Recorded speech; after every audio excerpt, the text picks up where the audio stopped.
Казахстан.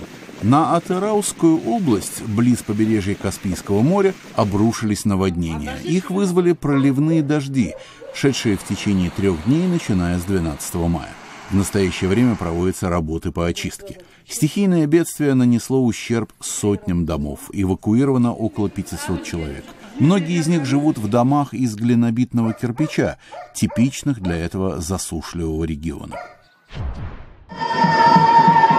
В отдаленной долине Чертал на северо-западе Пакистана представители народа калашей, принадлежащего к доисламской культуре, открыли ежегодный весенний фестиваль. Калаши утверждают, что они являются потомками Александра Великого и его армии, побывавшей в этой местности 2000 лет назад. В гористом регионе проживают 5000 калашей. В места их проживания можно добраться только по опасным дорогам, покрытым льдом. В последние годы уникальной культуре калашей угрожают радикалы-талибы и мусульманские проповедники.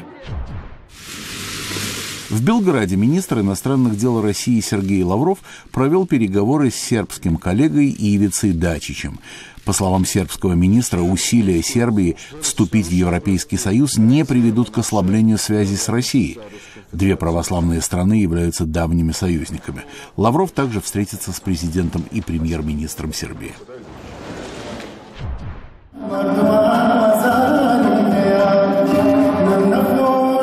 В Курдском регионе Ирака состоялся концерт известного певца-эмигранта Аднана Карима, внесший некоторое облегчение в тяжелую военную атмосферу. Семья певца бежала из Ирака во время правления Саддама Хусейна и теперь проживает в Швеции. Средства от концерта, прошедшего в Эрбиле 14 мая, пойдут семьям боевиков Пешмерги, убитых в бою против боевиков Исламского государства.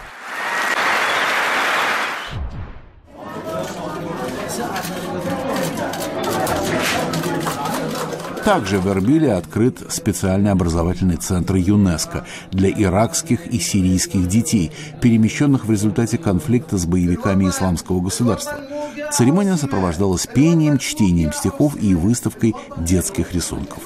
Волонтеры будут обучать детей, чье образование прервано в результате боевых действий. Цены на продовольственные и хозяйственные товары в Грузии выросли на 8,7% по сравнению с прошлым годом, согласно данным, опубликованным Национальным статистическим бюро.